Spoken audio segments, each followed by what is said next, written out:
વાવાઝોડા અને વરસાદને પગલે લીમખેડા તાલુકાના હાથિયાવન ખાતે વાકડી નદીના પાણી 30થી વધુ ઘરોમાં ફરી વળ્યા।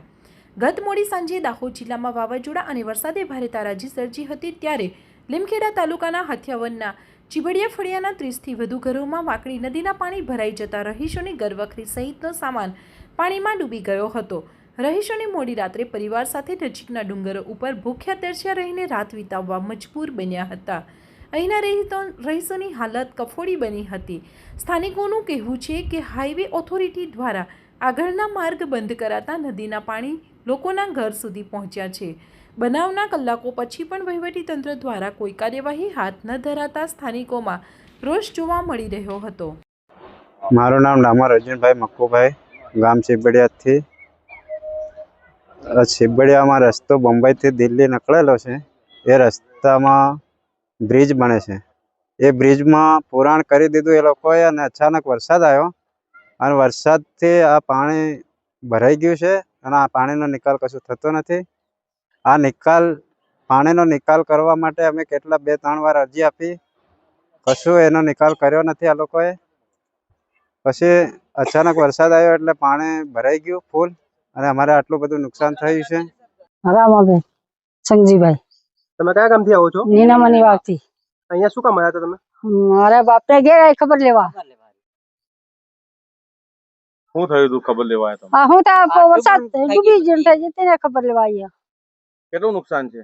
ઘણું નુકસાન આ બધા ઘેર માર ભાજે પાછાનો બુડી જન બધું ધાન પાણી વગડી ગયું બધું। સરકારી કોઈ વહીવટી તંત્ર આવ્યું કે નથી આવ્યું હજુ સુધી?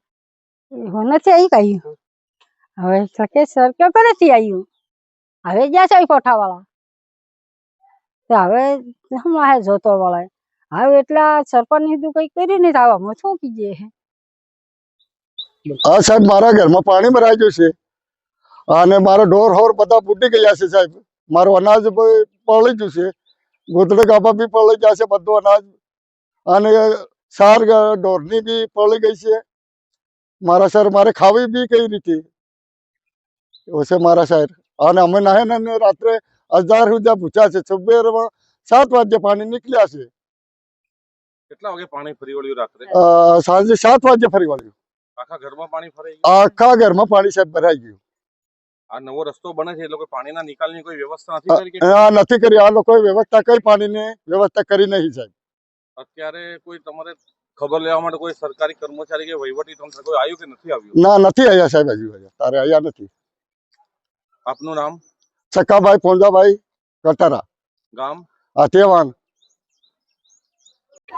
હવે કાલે 4 વાગ્યાનું પાણી ભરાયેલું છે સાહેબ, અહીંયા કોઈ નથી આવ્યું। કાલના દગરા બકરા બધા અમે તાપમાં છે, કોઈ ઠંડુ પાણી કે ગમે તે પાણી નથી આપ્યું। અમે ભૂખ્યા તહરિયા બેઠા ઊભા છે, કોઈ આવતું નથી હજુ। અમે હવે કઈ જગ્યાએ બધી નંદી રોડ 2 વર્ષ થયા, રોડ બધું ભરાઈ ગયેલું છે, હવે ખુલ્લો નથી કરતો। અમે આવ કઈ જવાનો, બધું બગાડ થઈ ગયો રોડ ને ચાપે, બધું મકાઈ બધું બગાડ થઈ ગયો, બધું બુડી ગયું।